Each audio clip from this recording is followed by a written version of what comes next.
Bon matin, c'est un grand plaisir d'être ici avec vous pour célébrer le 100e anniversaire de Glendon. En effet, nous sommes en 2066. J'ai maintenant 91 ans. Je le sais, j'ai de l'air jeune. C'est les miracles de la médecine. Ça fait plus de 60 ans que je suis à Glendon. That's almost as long as the immortal Stan Kirschbaum. The thing that I'd like to talk to you about today is why in 2066 Glendon's still around, and why our graduates are still successful, and why our graduates are still global and local leaders in their communities. And you'll learn in this presentation that I like to think in threes. So I want to go through three steps, as we work through this logic. First, I want to look at some of the evolution, the transformations in Canadian society that we've all lived through since we were last together at the Glendon Gala for its 50th anniversary. Second, I want to look at some of the challenges that we encountered in post-secondary education and how we were able to overcome them. And third, I want to relay some of the strategies and some of the orientations that we've taken at Glendon during that time to make sure that we remained relevant for really, as Canada is going to hit in 1 year, its 200th anniversary. So let me start with some of the transformations that we've seen. I don't want to spend an enormous amount of time on this because you've all lived them with me.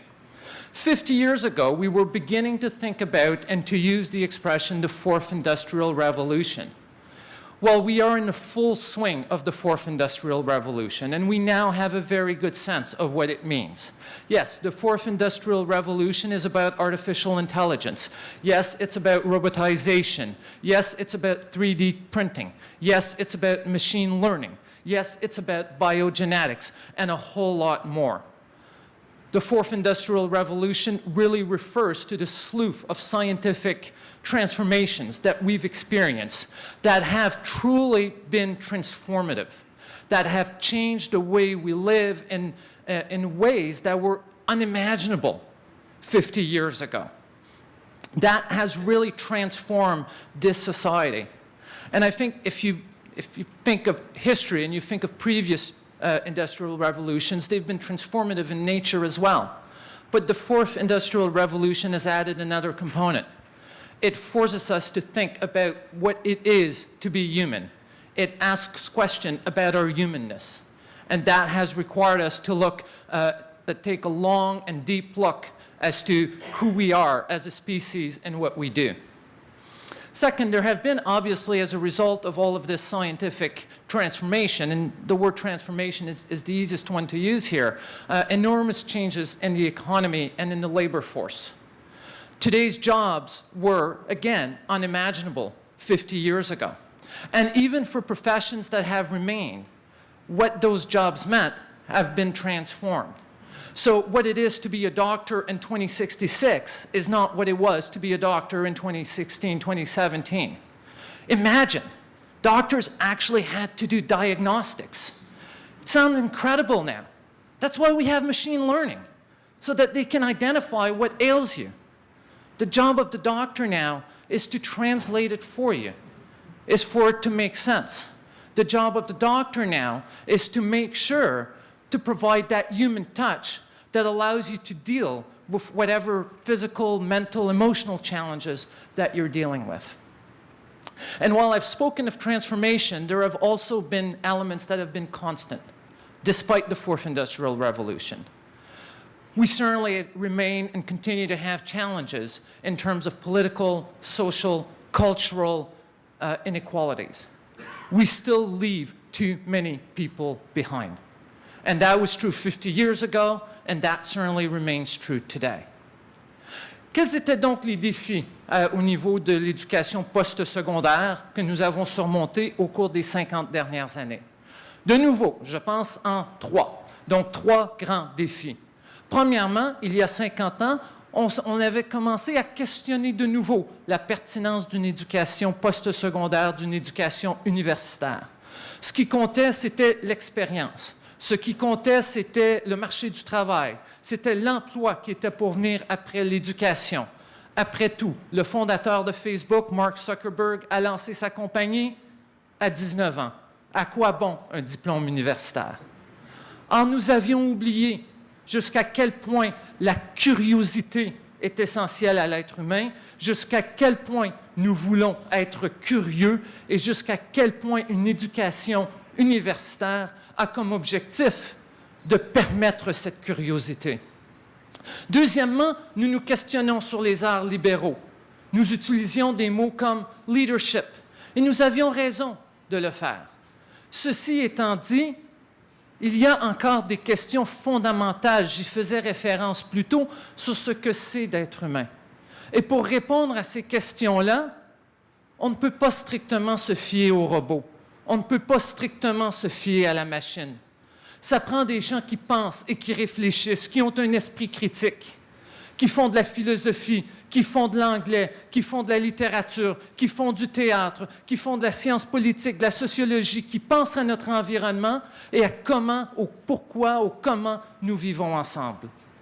Et troisièmement, nous parlions de l'apprentissage en ligne, du cyberapprentissage, et nous disions il est important pour l'éducation de survivre, d'être capable de se transformer dans ses approches pédagogiques pour incorporer les nouvelles technologies de l'information. C'était vrai. Mais encore là, quel est l'objectif d'apprendre si on est constamment seul dans son sous-sol? Oui, on peut interagir. Oui, toutes les technologies nous permettent de le faire. Mais à quelque part, de se retrouver ensemble, dans une salle de classe, en communauté, avec un professeur et un mentor, est une étape que nous considérons encore importante. Et c'est ce être ensemble, être en communauté sur un campus que nous avons réalisé qu'il ne fallait pas perdre. So what are the three characteristics that we've really pushed for at Glendon that have made a difference? I strongly believe that one of the elements that we've been able to push for over the course of the last 50 years has been creativity and imagination. The issue has never been for our students to resolve today's problem or yesterday's problem. The issue has been about resolving tomorrow's problems, problems that we haven't yet found, that we haven't yet discovered, problems that aren't on our radar screen yet, but problems that are tremendously important and for which we need solutions.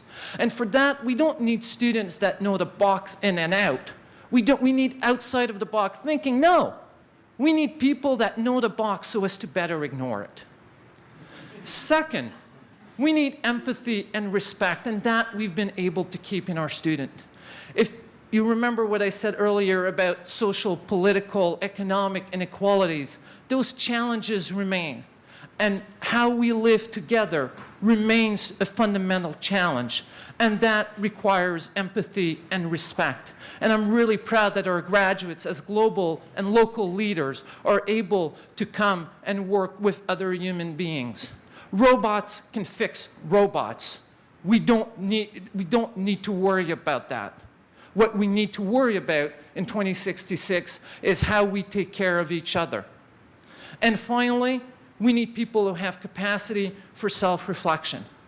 I started this presentation by talking about the fourth industrial revolution, about how it poses serious challenges to our humanness, about the political and the economic and the moral and the ethical debates. Think of biogenetics, think of medicine, think of the evolution and the transformation that we've experienced and that we've lived through. That requires people who have a moral and an ethical compass. That requires people that are able to identify what truly is right for human beings and what might not be so right. So in 2066, I am happy to celebrate Glendon with you. I am happy to celebrate what our graduates have achieved, and I'm optimistic that our graduates will continue to make an important contribution to their communities. Merci beaucoup.